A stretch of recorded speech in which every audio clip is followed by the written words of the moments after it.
তারা হুমকি দেয় কাপড় খুলে ফেলবে। এরা কি মায়ের পেট থেকে জন্ম নেয় নাই?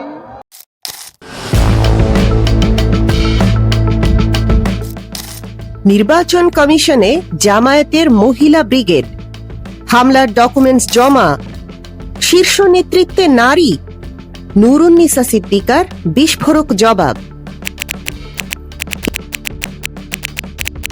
ইতিহাসে এই প্রথম নির্বাচন কমিশনের করিডোরে আজ এক অভূতপূর্ব দৃশ্য। বাংলাদেশ জামায়াতে ইসলামের মহিলা বিভাগের শীর্ষ নেতৃত্ব আজ সরাসরি ইসির দরজায়, সাথে এক গাদা ফাইল, ভিডিও ফুটেজ এবং ছবি। অভিযোগ গুরুতর, সারা দেশে জামায়াতের নারী কর্মীদের ওপর হামলা চলছে। কিন্তু নাটক শুধু অভিযোগে সীমাবদ্ধ থাকেনি। সাংবাদিকদের প্রশ্নের মুখে আজ জামায়াতের নারী নেতৃত্বের সমীকরণ নিয়ে বিস্ফোরক মন্তব্য করেছেন মহিলা বিভাগের সেক্রেটারি নুরুন্নিসা সিদ্দিকা এবং ডাক্তার হাবিবা চৌধুরী সুইট। পুরুষ নারীর পরিচালক। কোরআনের এই উদ্ধৃতি দিয়ে তারা স্পষ্ট জানিয়ে দিলেন, জামায়াতের শীর্ষ পদে নারী আসার সুযোগ নেই। কিন্তু কেন? 52% নারী ভোটারের দেশে জামায়াতের এই অবস্থান কি তাদের পিছিয়ে দেবে, নাকি তারা নতুন কোনো বার্তা দিচ্ছে? 12 ফেব্রুয়ারির নির্বাচনের আগে নারীদের উপর হামলার পেছনে কারা? আজ আমরা বিশ্লেষণ করব জামায়াতের নারী উইংয়ের এই আকস্মিক পাওয়ার প্লে এবং তাদের আদর্শিক চ্যালেঞ্জ।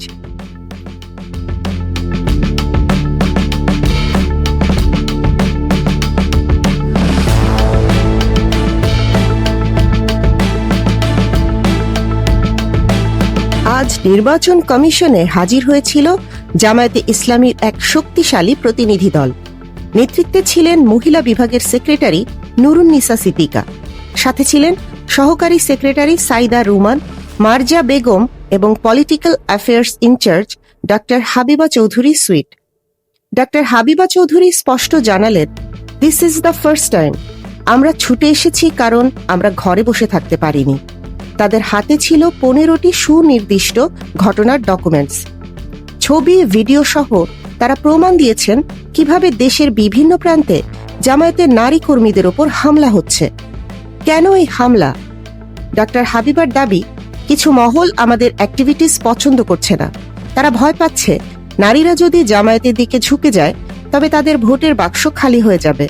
তিনি নাম না বললেও ইঙ্গিতটা স্পষ্ট, বিরোধী রাজনৈতিক শক্তি জামায়াতের এই সাইলেন্ট রাইজ বা নারীদের মধ্যে উত্থান দেখে ভীত। গত 15-16 বছর যারা ভোট দিতে পারেননি, সেই নারীরা এবার ফ্যাক্টর হতে যাচ্ছেন, আর তাই তাদের আটকাতে চলছে এই গভীর ষড়যন্ত্র।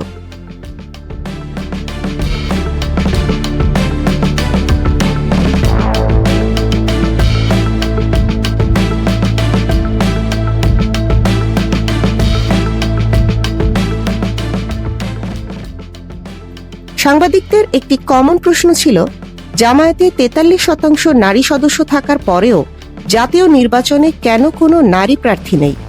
ডাক্তার হাবিবা চৌধুরী এই প্রশ্নের জবাবে জানালেন এক অবাক করা তথ্য। তিনি বলেন, আমাদের অ্যাডভাইজারি কমিটিতে আলোচনা হয়েছে, সাংগঠনিকভাবে সিদ্ধান্ত হয়েছে যে এবার আমরা কোনো নারী ক্যান্ডিডেট দেব না। তবে তিনি মনে করিয়ে দিলেন, লোকাল ইলেকশনে বা স্থানীয় সরকার নির্বাচনে তাদের নারীরা অংশ নিয়েছেন এবং নিচ্ছেন। আগামীতে জাতীয় নির্বাচনেও তারা অংশ নেবেন। বিশ্লেষকরা বলছেন, এটি জামায়াতের একটি সুচিন্তিত কৌশল। বর্তমানে তারা মাঠ গোছাতে ব্যস্ত।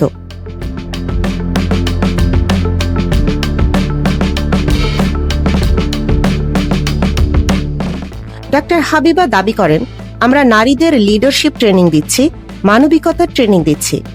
রুরাল থেকে আরবান সব জায়গায় আমাদের প্রতিনিধিত্ব আছে। অর্থাৎ জামায়াত এখনই সরাসরি এমপি পদে নারী না দিলেও নারীদের একটি বিশাল ভোট ব্যাংক এবং কর্মী বাহিনী তৈরি করে ফেলেছে, যা বিরোধী দলের মাথা ব্যথার কারণ। সবচেয়ে উত্তপ্ত মুহূর্তটি আসে যখন এক সাংবাদিক প্রশ্ন করেন, জামায়াতের শীর্ষ নেতৃত্বে বা আমির পদে কি কোনো নারী আসতে পারবেন? নুরুন্নিসা সিদ্দিকার উত্তর ছিল সোজা সাপটা এবং আদর্শিক। তিনি বলেন, জামায়াতে ইসলামী হল ইসলামী সংগঠন। আল্লাহ পবিত্র কোরআনে বলেছেন, পুরুষ হচ্ছে নারীদের পরিচালক বা কাওয়াম। এটা কোরআনের নির্দেশ, এটা ফরজ। আমরা এটা মেনে নিয়েই ঈমান এনেছি। অর্থাৎ জামায়াতে ইসলামীর আমির পদে কোনো নারী দেখার সুযোগ নেই। কিন্তু নুরুন্নিসা সিদ্দিকা পাল্টা যুক্তি ছুড়ে দিলেন। তিনি বললেন, শীর্ষ পদে নারী আসাটা গুরুত্বপূর্ণ না, গুরুত্বপূর্ণ হলো নারীর অধিকার আদায় হচ্ছে কিনা। তিনি প্রশ্ন তোলেন, গত 54 বছরে 2 জন নারী প্রধানমন্ত্রী শেখ হাসিনা ও খালেদা জিয়া দীর্ঘদিন দেশ শাসন করেছেন, কিন্তু নারীদের সমস্যার কি সমাধান হয়েছে? সহিংসতা কি কমেছে? তার এই বক্তব্যে লুকিয়ে আছে এক বড় রাজনৈতিক বার্তা। তিনি বোঝাতে চাইলেন, নারী নেতৃত্ব মানেই নারী মুক্তি নয়, বরং একজন মানবিক পুরুষ নেতৃত্বও নারীর অধিকার নিশ্চিত করতে পারে। জামায়াত সেই মানবিক নেতৃত্বই চায়।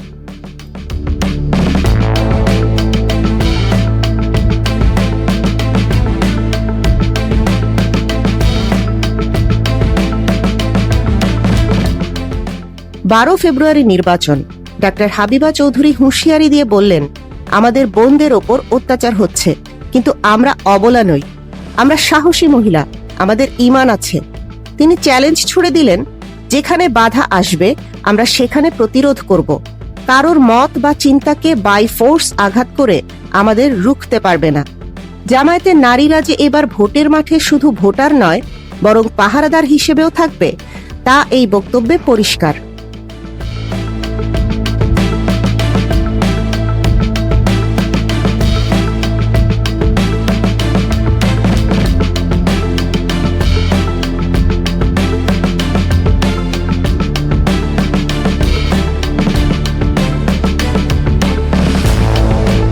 নির্বাচন কমিশনও তাদের আশ্বস্ত করেছে।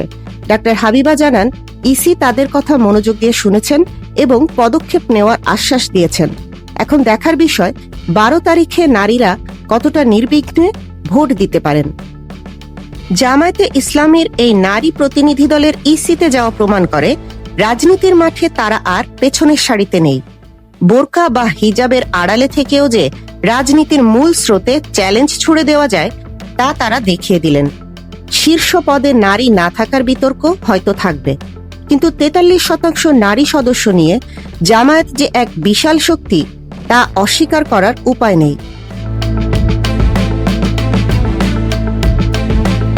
12 ফেব্রুয়ারি এই মহিলা ব্রিগেড কি ভোটের ফলাফল উল্টে দেবে? চোখ রাখুন আমাদের চ্যানেলে। নির্বাচনের প্রতিটি আপডেট আমরাই পৌঁছে দেব সবার আগে।